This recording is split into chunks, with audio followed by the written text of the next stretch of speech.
Hello friends, welcome to Lingo Technologies. My name is Rahul Ahire. So we are going to start a Java full stack development training. So this series we are going to discuss all about the Java technologies, core Java, advanced Java, Java frameworks. With that we are going to learn a database. Also we are going to learn some front-end development. तो Java full stack development होता क्या है, पहले इसके बारे में हम थोड़ा डिस्कशन करते हैं and after this will start with the first Java session. तो देखो यहाँ पे जावा फुल स्टैक डेवलपमेंट में क्या होता है, I will show you in a small demo और एक छोटे से प्रेजेंटेशन के साथ आई विल एक्सप्लेन हियर। तो देखो यहाँ पे I will open paint to give you the idea about the full stack development. तो इससे रिलेटेड मैंने ऑलरेडी वीडियोस डाल के रखे हैं यूट्यूब के अंदर, मेरे चैनल के अंदर, you can just check that. But still before starting my session I will give you one small idea of Java full stack development. तो जावा फुल स्टैक डेवलपमेंट में तीन मेजर रोल हमें discuss करने हैं। एक होता है फ्रंट एंड टेक्नोलॉजीज, उसके साथ एक रहेगा प्रोग्रामिंग लैंग्वेज, उस प्रोग्रामिंग लैंग्वेज के लिए एक बैक एंड टेक्नोलॉजीज, और इसी के साथ हम लोग यूज़ करने वाले हैं एक डेटाबेस। ये चारों हम लोग यहाँ पे यूज़ करने वाले हैं हमारे सेशन के अंदर। तो यहाँ पे आएगा फ्रंट एंड टेक्नोलॉजीज, यहाँ पे आएगा प्रोग्रामिंग लैंग्वेज, यहाँ पे आएगा बैक एंड प्रोग्रामिंग, और इसके साथ यहाँ पे हम लोग यूज़ करेंगे एक डेटाबेस। तो फ्रंट एंड के अंदर हमें यूज़ करना है इस सीरीज़ के अंदर HTML, CSS, बूटस्ट्रैप और जावास्क्रिप्ट। इसी के साथ आगे एंगुलर भी कनेक्ट होगा, बट यहाँ पे फुल स्टैक में हम लोग यहाँ तक पहले बता रहे हैं, ये होगा तुम्हारा फ्रंट एंड के टेक्नोलॉजीज। इसी के साथ यहाँ पे you can use Angular also as I said. तो प्रोग्रामिंग लैंग्वेज में हम लोग यहाँ पे जावा प्रोग्रामिंग को यूज़ करेंगे। इसमें हम लोग सारे ऑब्जेक्ट ओरिएंटेड प्रोग्रामिंग मतलब उप्स कंसेप्ट को सीखेंगे। इसी के साथ कुछ एडवांस कंसेप्ट होते हैं जावा के, एडवांस कंसेप्ट और back and technologies like servlet, JSP, आगे जाके स्प्रिंग बूट एंड हाइबरनेट, ये सारे सेशंस हम लोग यहाँ पे देखेंगे। इसी के साथ हम लोग एक डेटाबेस सीखेंगे, Oracle SQL and PL SQL। तो this is the way we are going to learn in this series. तो let's start with the Java programming first session here. तो हम लोग अभी स्टार्ट करेंगे कोर जावा से सबसे पहले। Okay, so let's start here. तो अभी कोर जावा सीखने के लिए हमें क्या करना पड़ेगा, वी नीड सम सेटअप। उसके लिए हमारे पास होता है जावा का setup. I will show you here. तुम्हें क्या करना है, सबसे पहले यहाँ पे JDK तुम्हें डाउनलोड करना है। ये देखो मैंने मेरे मशीन में ऑलरेडी रखा है यहाँ पे, सी दिस इज JDK का फाइल। इस फाइल को तुम्हें डाउनलोड करना है और उसके बाद इसके ऊपर एंटर करोगे, ऐसे तुम्हें एक मैसेज आएगा, do you want to allow this app to make changes to your device, मतलब तुम्हें ये इंस्टॉल करना है क्या। You can click on yes, ये और नेक्स्ट करना है और ये इंस्टॉल हो जाएगा। ठीक है, सो सबसे पहले JDK को इंस्टॉल करो। मेरे पास ऑलरेडी इंस्टॉल्ड है अभी यहाँ पे। ओके, तो ये बस इतना ही करना है, इसको डबल क्लिक करो और नेक्स्ट करो। इंस्टॉलेशन का मैंने अलग से वीडियो बना के रखा है, प्लीज़ वॉच दैट वीडियो। उसी के साथ हमें इक्लिप्स डाउनलोड करना पड़ेगा। इक्लिप्स का एक सेटअप रहेगा, इसको डाउनलोड करो। उस सेटअप को डबल क्लिक करोगे, उसको अगर डबल क्लिक करोगे तो तुम्हें यहाँ पे इक्लिप्स इंस्टॉलर स्टार्ट होगा। यहाँ पे एक इक्लिप्स इंस्टॉलर स्टार्ट होगा और इसके अंदर हमें सिलेक्ट करना है सेकंड ऑप्शन, क्योंकि हमें एडवांस कंसेप्ट भी सीखने हैं जो बैक एंड प्रोग्रामिंग में हम लोग यूज़ करने वाले हैं। तो you have to select this option, Eclipse ID for enterprise Java and web development, क्योंकि जावा फुल स्टैक की सीरीज़ में हमें इसकी ज़रूरत पड़ेगी। तो आगे जाके चेंजेस करने से अच्छा अभी से ही तुम लोग इसी को इंस्टॉल कर लो। ठीक है, आई होप यहाँ तक तुम्हें क्लियर हुआ होगा कि हम लोगों ने क्या किया। सबसे पहले JDK को डाउनलोड कर लो और उसके साथ इक्लिप्स का इंस्टॉलेशन डाउनलोड करो, इन दोनों को इंस्टॉल करो। तो ये डाउनलोडिंग वगैरह तुम्हें समझ में आना चाहिए। This very important part, how to download the software and install, क्योंकि आगे बहुत सारे नए सॉफ्टवेयर हमें इंस्टॉल करने पड़ते हैं, डाउनलोड करने पड़ते हैं। तो सबसे पहले JDK को डाउनलोड करना है और इसको इंस्टॉल करना है उसके बाद इक्लिप्स को डाउनलोड करना है और इसको भी इंस्टॉल करना है। ठीक है, जब इक्लिप्स इंस्टॉलर को इंस्टॉल करोगे तो चॉइस 2 मतलब इसको तुम इंस्टॉल करने वाले हो, याद रखो ये। ठीक है, क्योंकि हमें फुल स्टैक में बैकएंड टेक्नोलॉजी लगेंगे जो मैंने तुम्हें अभी यहाँ पे डिस्कस किया था। इस बैकएंड टेक्नोलॉजीज के लिए हमें वेब डेवलपर वाला मॉड्यूल सिलेक्ट करना पड़ेगा इंस्टॉलर के अंदर का। ठीक है, नहीं तो आगे जाके तुम्हें क्या करना पड़ता है, फिर से कुछ ना कुछ लाइब्रेरीज ऐड करने पड़ते हैं इक्लिप्स के अंदर। तो आई होप यहाँ तक क्लियर हो गया। एक बार तुम्हारा इक्लिप्स इंस्टॉल हो गया, so then you have to start Eclipse जो तुम्हारे मशीन में होगा। तो ये देखो यहाँ पे अभी इक्लिप्स स्टार्ट हो रहा है।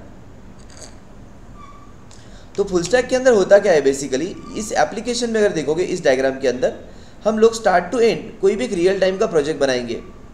प्रोजेक्ट मतलब क्या, कोई भी एग्जांपल ले लो, जैसे तुम लोग ऑनलाइन बस का टिकट बुक करते हो, तो उस बस टिकट बुक करने के लिए तुम्हारे सामने एक पेज आता है, उस पेज को हम लोग वेब पेज बोलते हैं। उसके अंदर तुम लोग यूज़र नेम और पासवर्ड एंटर करोगे या सोर्स या डेस्टिनेशन एंटर करोगे। वहाँ से तुम्हें क्या होगा, तुम्हारे सामने एक लिस्ट आएगा, तुम्हारे सामने एक लिस्ट आएगा कि अगर मुझे पुणे से मुंबई जाना है, पुणे से नागपुर जाना है, तो जो भी तुम सोर्स और डेस्टिनेशन एंटर करोगे तो तुम्हारे सामने ऐसे कुछ ना कुछ लिस्ट प्रेजेंट हो जाएगा। तो इसमें से तुम एक बस को सिलेक्ट करोगे, उसका टिकट बुक करोगे। तो ये जो प्रोसेस होता है, तुम्हारे सामने जो पेजेस दिखते हैं वो होते हैं फ्रंट पेजेस, और इस पेजेस को लगने वाला डेटा जो होता है वो आता है डेटाबेस के पास से। और इन दोनों को कम्युनिकेट करने के लिए हमें इस लैंग्वेज को, उसके लैंग्वेज को और उसके बैकएंड को सीखना पड़ता है। तो ये पूरा करने के लिए हमें टाइम लगने वाला है। इसी के साथ तुम्हें इसको अच्छे से टाइम स्पेंड करो हर एप्लीकेशन के ऊपर, तो धीरे धीरे करके तुम हर एक एरिया को सीखोगे और हम लोग इसके अंदर एक प्रोजेक्ट भी बनाएंगे, उसको बोलते हैं फुल स्टैक डेवलपमेंट एप्लीकेशन। तो अभी मैंने इक्लिप्स मेरा स्टार्ट कर दिया। तो जैसे ही तुम लोग इक्लिप्स स्टार्ट करोगे, ये देखो इस तरीके से तुम्हारे सामने पेज आ जाएगा। बट अभी मैं क्या कर रहा हूँ, फर्स्ट टाइम जब तुम इक्लिप्स स्टार्ट करोगे तो तुम्हें एक अलग तरीके का पेज दिखेगा। मैं दिखाता हूँ तुम्हें। फर्स्ट ऑफ ऑल, जब भी तुम इक्लिप्स स्टार्ट करोगे वो तुम्हें लोकेशन पूछेगा कहाँ पे तुम्हें प्रोग्राम सेव करने हैं। तो मैं क्या करता हूँ, मेरे मशीन में एक फ़ोल्डर बनाता हूँ डी ड्राइव के अंदर। Okay, I am creating one folder Java full stack, Java full stack एक फ़ोल्डर बना दिया मैंने। और देखो अभी क्या होगा, जब तुम लोग इक्लिप्स स्टार्ट करोगे फर्स्ट टाइम किस टाइप का पेजेस आएगा, ये देखो यहाँ पे हम लोग पहले इक्लिप्स को स्टार्ट कर रहे हैं। ठीक से समझ लो ये सारे स्टेप्स। एक बार तुम्हें पहला प्रोग्राम अगर रन हो गया तो तुम्हारा सेटअप रेडी हो जाता है। ये बहुत बड़ी बात होती है, कोई भी लैंग्वेज सीखने के पहले तुम्हारा सेटअप अच्छे से होना चाहिए। तो ये देखो इस टाइप का पेज तुम्हारे पास आ जाएगा, इस टाइप का पेज तुम्हारे सामने आ जाएगा। अभी यहाँ पे जो भी लिखा है देखो, यहाँ पे वेलकम करके क्रॉस का बटन दिया, यहाँ पे इसके ऊपर क्लिक करो, इसके ऊपर क्लिक करो। ठीक है, तो ये तुम्हारा फ्रंट पेज रहेगा इक्लिप्स का, ये तुम्हारा फ्रंट पेज रहेगा। इस एरिया को बोला जाता है प्रोजेक्ट एक्सप्लोरर। ये बहुत काम का है हमारे लिए। नीचे कंसोल वगैरह दिखेगा तुम्हें जब भी हम प्रोग्राम को रन करेंगे, और यहाँ पे तुम्हारा कोड तुम्हें दिखेगा इस एरिया के अंदर। तो अभी चलो पहला प्रोजेक्ट हम लेते हैं यहाँ पे। आई होप यहाँ तक सबको समझ में आया। अगर कुछ भी डाउट हुआ तो प्लीज़ ऐड योर सजेशंस और your queries in comment box. Okay, तो let's start now. Go to file, हम लोग पहला एप्लीकेशन बना रहे हैं। Okay, before starting the program you try to understand we are learning a Java programming language. अगर तुम्हें कोई प्रोग्रामिंग लैंग्वेज का अगर नॉलेज होगा तो कुछ चीज़ें तुम्हें समझ में आएंगी जो तुम्हें ऑलरेडी पिछले लैंग्वेज के साथ कनेक्ट करेगी। अगर ये फर्स्ट टाइम सीख रहे हो तो वो भी कोई प्रॉब्लम नहीं, आई will explain everything in detail. तो यहाँ पे फाइल में जाओ, न्यू इज़ द ऑप्शन। ये देखो यहाँ पे file, new is the option. इसको जैसे ही तुम लोग क्लिक करोगे, look at this, go to the file, new, और यहाँ पे होता है एक ऑप्शन प्रोजेक्ट्स का। ठीक है, इसको सिलेक्ट करना है। तो ये पहला वाला लेक्चर है, इसलिए ठीक से समझ लो। एक बार अगर तुम्हें सेटअप स्टार्ट हो गया तो it's really good for you to start the programs. तो फाइल, न्यू, प्रोजेक्ट, यहाँ पे हम लोग आ गए फाइल के अंदर, न्यू के अंदर प्रोजेक्ट को सिलेक्ट करना है, सिलेक्ट द प्रोजेक्ट। यहाँ पे हम लेंगे जावा प्रोजेक्ट। ये देखो ऑप्शन यहाँ पे लिखा है मैंने जावा प्रोजेक्ट, इसको क्लिक करना है तुम्हें। Go to next, go to next. इसके साथ यहाँ पे हमें ऐड करना पड़ेगा पहले प्रोजेक्ट का नाम। जैसे मैं लिखता हूँ वेलकम एप्लीकेशन, वेलकम एप्लीकेशन, ये होगा तुम्हारे प्रोजेक्ट का नाम, याद रखो। ये रहेगा मेरा पहला प्रोजेक्ट वेलकम एप्लीकेशन। ओके, तो ये तुम्हारा प्रोग्राम इस लोकेशन में सेव होने वाला है मेरे मशीन के अंदर, डी ड्राइव के अंदर। I have created a folder Java full stack. ये देखो ये बाय डिफ़ॉल्ट रहेगा, इसको भी चेंज मत करो, जो हमने स्टार्टिंग में सेट किया था। तुम्हें चेंज करना है तो कर सकते हो यहाँ से, बट अभी मैंने इसी फोल्डर को रखा है। इसी के साथ जब स्टार्टिंग में तुम पहला प्रोग्राम करोगे तो होता क्या है, जावा के अंदर वर्जन के साथ यहाँ पे एक मॉड्यूल क्रिएट होता है, बट अभी मुझे कोई मॉड्यूल वगैरह नहीं चाहिए, ये हम लोग आगे डिस्कस करेंगे। तो ये लास्ट वाला जो ऑप्शन रहेगा ना, इसको याद देखो, ये देखो, लुक एट दिस ऑप्शन। ये जो ऑप्शन है यहाँ पे लास्ट में, इसको निकाल दो यहाँ से, इस सिलेक्ट बॉक्स को, remove this box from here right now. Okay, please remember this. सिर्फ मैंने यहाँ पे एक वेलकम एप्लीकेशन ले लिया और यहाँ पे ये जो मॉड्यूल करके लिखा था इसको मैंने निकाल दिया। Right now I don't want any module. तो मॉड्यूल क्या होता है हम लोग आगे डिस्कस करेंगे, तब हम इसको ऐड करेंगे। तो अभी सिंपल रखो प्रोग्राम को, वेलकम एप्लीकेशन। ओके, अभी हमें यहाँ पे फिनिश पे क्लिक कर देना है, डोंट क्लिक नेक्स्ट वगैरह, just click on finish directly. I hope this is clear. Click on finish, open perspective. ये देखो इस टाइप का तुम्हारा प्रोजेक्ट यहाँ पे लेफ्ट साइड में तुम्हारे सामने आ गया, वेलकम एप्लीकेशन।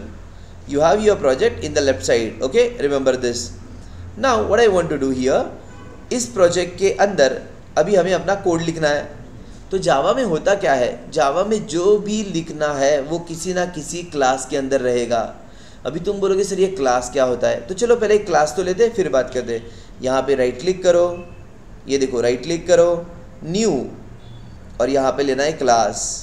जावा के प्रोग्राम के अंदर जो कुछ लिखोगे वो एक क्लास के अंदर ही होगा। ये क्लास क्या होगा, I will explain you in detail, just wait. यहाँ पे क्लिक करो, यहाँ पे जो लिखा गया है स्ट्रक्चर पैकेज करके लिखा जाता है, इसकी अभी ज़रूरत नहीं है मुझे। पहले प्रोग्राम में यहाँ पे एक डिफ़ॉल्ट पैकेज होता है, इसको ऐसे ही रखो। यहाँ पे अगर बाय डिफ़ॉल्ट कुछ आया होगा, suppose ABC, I will remove this, I don't want any package right now. ये मेरा पहला प्रोग्राम है तो इसको सिंपल रखो। प्रोग्राम का नाम लिखेंगे, यहाँ पे देखो ये जो तुम्हारा क्लास रहेगा उसका नाम यहाँ पे आएगा जावा क्लास। क्या चाहिए नाम, वेलकम। ये मेरे जावा का प्रोग्राम का नाम रहेगा या क्लास का नाम रहेगा वेलकम, रिमेंबर दिस। इसी के साथ मेन मेथड को सिलेक्ट करो, select the main function here, look at this. अगर तुम्हें कोई प्रोग्रामिंग मालूम है C या C++ तो उसके अंदर भी मेन फंक्शन होता है, वैसे ही जावा के अंदर भी मेन फंक्शन होता है। If you don't know any programming से then you just click the main function here, I will explain you the role of the main function. हम लोग इसके बारे में भी बात करेंगे। यहाँ पे मैंने मेन फंक्शन को सिलेक्ट किया, click on finish, look at this. यहाँ पे मैंने मेरे क्लास का नाम लिखा, यहाँ पे मैंने मेन फंक्शन को सिलेक्ट किया, क्लिक ऑन फिनिश। ये देखो guys, this is what my first program here. यहाँ पे आ गया हमारा ये पहला प्रोग्राम। ये देखो यहाँ पे मैंने क्या किया, एक शॉर्टकट की प्रेस किया, यहाँ पे कंट्रोल प्रेस करके प्लस का साइन दबाया मैंने, माइनस किया तो फॉन्ट स्मॉल हो रहा है, और प्लस को क्लिक करो, कंट्रोल को प्रेस करके रखा है और प्लस साइन को प्रेस किया है, तो ये देखो फॉन्ट यहाँ पे इंक्रीज हो रहा है। ठीक है, ये देखो ऐसे। ठीक है, तो अभी क्या किया, ये जो है मेरा पहला प्रोग्राम यहाँ पे आ गया, ये मेरा पहला क्लास यहाँ पे ऑटोमेटिकली आ गया क्योंकि हमने प्रोग्राम का या क्लास का नाम लिखा था वेलकम। तो अभी क्वेश्चन ये है क्लास क्या होता है। तो पहला एक रूल याद रखो, जावा में हम लोग without a class we can not write a code. हम लोग क्लास के बिना कोड लिख ही नहीं सकते। तो तुम बोलोगे क्लास होता क्या है, थोड़ा सा एक इंट्रोडक्शन देता हूँ, आगे ये डिटेल में होने वाला है। क्लास मतलब क्या होता है, ऑब्जेक्ट ओरिएंटेड प्रोग्रामिंग के अंदर देखो ऑब्जेक्ट ओरिएंटेड का मेन पर्पस क्या है, create a real time applications, create real time applications. अभी रियल टाइम एप्लीकेशन का मतलब क्या हुआ, जैसे तुम एग्जांपल ले लो, कोई हॉस्पिटल मैनेजमेंट का एप्लीकेशन होगा, कोई ई कॉमर्स शॉपिंग एप्लीकेशन होगा, या मैंने जैसे स्टार्टिंग में बोला कोई ट्रैवल एजेंसी का एप्लीकेशन तुम बना रहे हो। तो इस एप्लीकेशन के अंदर अगर तुम देखोगे कि मुझे बस का टिकट बुक करना है, तो बस का एक क्लास बनेगा। बस का क्लास बनेगा मतलब क्या, बस का नंबर होता है, कैपेसिटी होता है, टाइप ऑफ बस होता है, तो ये उसके वेरिएबल्स होते हैं। तो बस, कस्टमर, बुकिंग, ये जो हम लोग वर्ड यूज करते हैं ना रियल टाइम के, ये वर्ड मतलब क्लासेस होते हैं। इसके अलावा तुम लोग अगर अभी कॉलेज में जाते होंगे तो तुम्हें हम लोग स्टूडेंट बोलते हैं, तो स्टूडेंट वर्ड मतलब एक क्लास है। Okay, remember this, we are using a laptop, तो लैपटॉप वर्ड एक क्लास है, मोबाइल वर्ड एक क्लास है। तो ये जो सारी जो चीज़ें हमारे आजू बाजू में है ना, ये सारे क्लासेस है जिसको कुछ कॉमन नाम के वजह से कॉल किया जाता है। बट उसको कॉमन नाम क्यों दिया गया?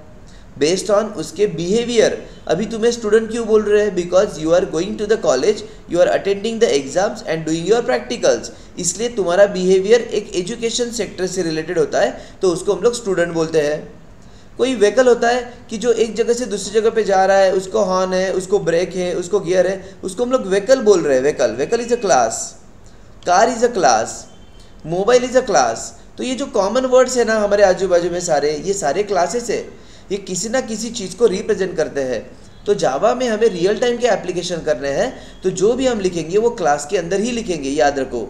आगे जाके हम इसके बारे में डिटेल में बात करेंगे। Right now you remember everything you have to write inside a class. और क्लास हमेशा पब्लिक होता है, क्योंकि अगर मैंने बोला तुम स्टूडेंट हो, अगर तुम इंजीनियरिंग के स्टूडेंट हो तो भी स्टूडेंट ही रहेंगे, अगर स्कूल में जाते हो तो भी स्टूडेंट वर्ड रहता है, अगर कोई मेडिकल का स्टूडेंट है तो भी वर्ड स्टूडेंट ही होगा।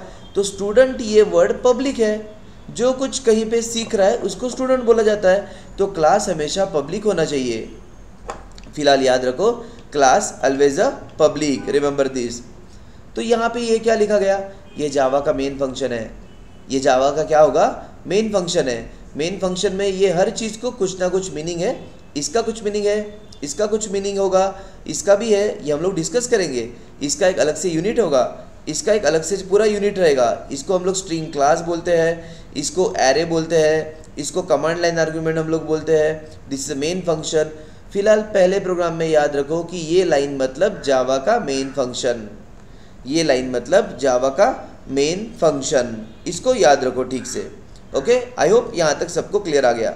जो कुछ लिखना है वो किसी ना किसी क्लास के अंदर ही रहेगा, क्योंकि पूरी दुनिया में हर चीज़ को कुछ कॉमन नेम होता है, तो वो कॉमन नेम मतलब क्लास है। इसीलिए मैंने एग्जांपल रियल टाइम का क्यों दे रहा हूँ, क्योंकि ऑब्जेक्ट ओरिएंटेड प्रोग्रामिंग का काम ही ये है कि रियल टाइम के लिए एप्लीकेशन बनाए, तो उसका जो वर्क कल्चर रहेगा वो एक रियल टाइम के हिसाब से ही रहेगा।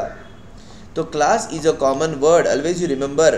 तो मैंने फ़िलहाल वेलकम क्लास बनाया, ये मेरा मेन फंक्शन है। कोई भी प्रोग्राम मेन फंक्शन के अंदर ही आएगा, तो हर एक वर्ड का अलग अलग मीनिंग रहेगा, अलग अलग से उसका मैं एरिया आपको एक्सप्लेन करूँगा। Static concept is different, public concept is different, ये वाला कंसेप्ट डिफरेंट है। तो अभी हम लोग क्या करेंगे, यहाँ पे अभी हमें क्या करना है, simple welcome to Java print करना है। So I want to print a simple welcome to Java. Okay, so यहाँ पे ये हम लोगों ने मेन मेथड को अभी देखा है। यहाँ पे this is the main method of our application. तो अभी हमें क्या करना है, एज आई सेड हम इसको डिस्कस करेंगे इन डिटेल हर एक वर्ड को। फिलहाल अभी कुछ मैसेज को प्रिंट करके देखते हैं, ठीक है। अगर तुम्हें कोई प्रोग्रामिंग आता है, पहले एग्जाम्पल अगर सी प्रोग्रामिंग आता है, तो सी प्रोग्रामिंग में हम लोग प्रिंटफ नाम का फंक्शन लिखते थे कुछ मैसेज प्रिंट करने के लिए। अगर तुम्हें C++ आता है तो हम लोग यहाँ पे सी आउट नाम का फंक्शन यूज करते हैं C++ के अंदर। यहाँ पे हम लोग सी आउट लिखते हैं if you want to print any message here. Okay, अगर तुम लोगों को सपोज जावा में यही काम करना है, या तुम्हें अगर पाइथन आता है तो पाइथन में हम लोग प्रिंट नाम का एक फंक्शन लिखते अगर तुम्हें कुछ मैसेज को प्रिंट करना है तो, ठीक है। यहाँ पे मैंने हाई लिखा है, देखो। तो यही काम अभी अगर जावा में मुझे करवाना है, ओके। अगर तुम्हें कोई लैंग्वेज आता है तो उसके लिए मैंने तुम्हें ये रेफरेंस दिया। अगर कोई भी लैंग्वेज नहीं आता है तो नो प्रॉब्लम। अगर हमें कोई मैसेज प्रिंट करवाना है उसके लिए हम लोग यहाँ पे लिखते हैं system.out.println, और यहाँ पे हम लिखेंगे वेलकम टू जावा। तो देखो यहाँ पे ये मैसेज मुझे आउटपुट में प्रिंट करवाना है। ये मैंने सिर्फ तुम्हें रेफरेंस दिया, अलग अलग लैंग्वेज में अलग अलग फंक्शंस होते हैं, वही काम जावा में ये लाइन कर रहा है। तो इस चीज़ को मैं यहाँ से निकाल देता हूँ फिलहाल। तो देखो इस लाइन का मतलब है system.out.println, ये हमें इस मैसेज को आउटपुट में प्रिंट करवा देगा। देखो अभी इसका आउटपुट कैसे आएगा, उसके लिए एक काम करो, तुम्हारे इक्लिप्स के अंदर यहाँ पे ग्रीन कलर का बटन लिखा है, इसको बोलते हैं रन एज। तो अभी ये रन एज को क्लिक करने से अच्छा मैं और एक ऑप्शन है मेरे पास, इधर अंदर ही क्लिक करो, यहाँ पे अंदर क्लिक करो और रन एज, देखो यहाँ पे रन एज जावा एप्लीकेशन पे क्लिक करना है। क्योंकि क्या होता है सम टाइम हमारे पास अगर बहुत सारे प्रोजेक्ट हो गए ना, जब इसके ऊपर क्लिक करोगे तो कोई दूसरा फाइल रन हो सकता है, तो तुम्हें कन्फ्यूजन हो जाता है। तो यहीं पे अंदर राइट क्लिक करके रन एज पे क्लिक करके इसको जावा एप्लीकेशन के साथ रन करवा दो। ठीक है, ये देखो यहाँ पे मेरा आउटपुट आ गया। तो इसको क्या बोलते हैं हम लोग, इसको हम लोग कंसोल बोलते हैं। ये जो एरिया है इसको बोला जाता है कंसोल।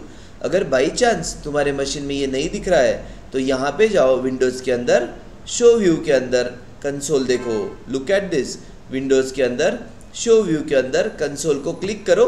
ये देखो कंसोल यहाँ पे आ गया तुम्हारा, राइट। तो यहाँ पे आउटपुट तुम्हें कंसोल पे दिखने वाला है, याद रखो। तो यहाँ तक अभी हम लोगों ने पहला प्रोग्राम देखा, वेलकम टू जावा। तो यहाँ पे हमें और भी कुछ अगर प्रिंट करना है तो I will tell you one shortcut की। एक शॉर्टकट की भी होता है SYSO। कंट्रोल के बटन को मैंने प्रेस करके रखा है, याद रखो, कंट्रोल के बटन को मैंने प्रेस किया है और स्पेस बार को प्रेस करो। ये देखो ऑटोमेटिकली आ गया। यहाँ पे हम लिखेंगे, मैंने मेरा नाम लिखा यहाँ पे, ठीक है। इसके साथ SYSO, कंट्रोल के बटन को प्रेस करके रखना है, स्पेस बार को दबाओ यहाँ पे, ठीक है। लिंक कोड कॉमा पुणे, यहाँ पे मैंने ऐसे लिखा। Save this again. इसका आउटपुट एक बार चेक करते हैं, right click, run as Java application. ये देखो welcome to Java, Rahul Ahire, my name is here, link code Pune. तो ये तुम बोलोगे सर न्यू लाइन पे चला गया ऑटोमेटिकली। ये देखो यहाँ पे जो LN लिखा है ना, LN, ये LN मतलब न्यू लाइन होता है। इसको अगर निकाल दोगे तो तुम्हें समझ में आएगा क्या होता है। देखो इसको निकाल दो यहाँ से, आउटपुट चेक करो इसका, रन एज जावा एप्लीकेशन। ये देखो सब कुछ एक लाइन में आ गया, welcome to Java, my name, link code and Pune. But we want everything on new line, तो यहाँ पे /n हम लिख सकते हैं। बट अभी ऑलरेडी अगर जावा ने हमें दे के रखा यहाँ पे LN, तो why should I right that, है ना। तो अगर तुम्हें ज़्यादा गैप चाहिए दो लाइन के बीच में तो लिखो, यहाँ पे LN लिखना की कोई ज़रूरत नहीं है, just use LN here, sorry /n लिखने की ज़रूरत नहीं है। तो /n लिखोगे तो क्या होगा बताता हूँ हमें, और एक्स्ट्रा लाइन्स तुम्हें मिलेगा बिटवीन द टू लाइन्स। ये ऐसे है ना, अभी यहाँ पे हम लोग /n लिखते हैं। ये देखो ऐसे 2 बार /n लिखा मैंने, right click, run as application. ये देखो यहाँ पे एक गैप आ गया दोनों के बीच में, लुक एट दिस, ये लाइन और ये लाइन, ओके। तो ये ज़्यादा हमने 2 लाइन में गैप दे दिया यूजिंग /n स्टेटमेंट। तो guys I hope you understood this session. तो अभी हम लोगों ने इस लेक्चर में क्या क्या देखा है, सिर्फ एक क्लास को कैसे लेना है, क्लास हमेशा पब्लिक होना चाहिए, क्यों होना चाहिए हम बाद में डिस्कस करेंगे। क्लास क्या होता है ये भी हम आगे डिस्कस करेंगे। इस लाइन का पूरा मीनिंग होता है public static void main string ARGS। तो ये लाइन फ़िलहाल ऐसे ही लिखो। बहुत लोग क्वेश्चन पूछ रहे, यहाँ पे हम दूसरा नाम लिख सकते हैं क्या, यहाँ पे लिख सकते हो, नो डाउट, ओके। बट यहाँ पे कुछ दूसरा टाइप चलेगा क्या, नो, ये ऐसे ही लिखना पड़ेगा। तो इसका अलग अलग कंसेप्ट है, हम लोग आगे डिस्कस करेंगे। ये ब्रैकेट यहाँ पे शुरू हुआ है, ये देखो ये ब्रैकेट यहाँ पे शुरू हुआ है, तो ये होता है कोडिंग स्टैंडर्ड। हर लैंग्वेज में जब कोड लिखोगे तो प्रॉपर कोडिंग स्टैंडर्ड के साथ लिखना चाहिए। ये देखो स्पेस यहाँ पे है, ठीक है, लुक एट दिस, ये ब्रैकेट इसको अलाइन कर रहा है। इस ब्रैकेट को क्लिक करोगे तो ये हाईलाइट होता है, इस ब्रैकेट को क्लिक करोगे तो ये कोड हाईलाइट होगा। तो हर एक का अपना अपना एरिया होता है, इस ब्रैकेट का ये एरिया है, इस ब्रैकेट का ये एरिया है। तो ये तुम्हें समझ में आता है, राइट। कभी भी कोड ऐसे मत लिखो एक लाइन में, इस टाइप का code, don't write the code like this, you know, this is not good programming, okay. अगर ये हुआ भी बाई चांस तो एक काम करो, एक शॉर्टकट की होता है, मैं बताता हूँ तुम्हें। Ctrl+A करना है यहाँ पे, Ctrl+A और Ctrl+I, कंट्रोल प्रेस करके रखो, I प्रेस करो, इसको बोलते हैं इंडेंटेशन। ये देखो ऐसे हो गया। सो this is the way you will get your code in the proper alignment, ठीक है। अभी एक बात यहाँ पे बाकी है कि सपोज अगर मेरे पास यहाँ पे एरर आ गया, एरर क्यों कैसे दिखेगा, यहाँ पे सेमीकोलन निकाल दिया, चलो यहाँ पे मैंने एक ब्रैकेट निकाल दिया, यहाँ पे इस सिस्टम का S स्मॉल कर दिया। ये मिस्टेक्स तुम लोग करोगे, कभी कभी तुम ये स्ट्रिंग के S को स्मॉल कर दोगे। तो ये केस सेंसिटिव लैंग्वेज है, जिसके अंदर देखो तो रेड कलर में लाइन आ गया इधर, इसके नीचे अंडरलाइन, ये जो क्रॉस है ये बताता है कि इस लाइन में कुछ इशू है। तो तुम्हें वो इशू समझ में आना चाहिए, वो एरर समझ में आना चाहिए। इस S को कैपिटल करो, ये देखो चला गया ये एरर। बाद में यहाँ पे एक ब्रैकेट मिसिंग है, ये ऐड कर दिया, ये भी एरर चला गया। उसके बाद इधर एक सेमी कोलन चाहिए था, सेमी कोलन दे दो, कंट्रोल एस करो, ये भी एरर चला गया। अभी इस सिस्टम के एस को भी तुम कैपिटल कर दो, ये देखो यहाँ तक ये सब कुछ सही हो गया, ठीक है। So this is the way you have to print your code. Let's run the code once again, run as application, and this is the output here. So guys, I hope you understood this session. Please type your suggestion in the comment box. अगर कुछ doubt है, कुछ confusion है, or if you want anything else, you just put your message in the comment box. I hope you like this session and thank you very much. Please try this example immediately after the session. So let's connect in the next section again in the next video. Thank you very much.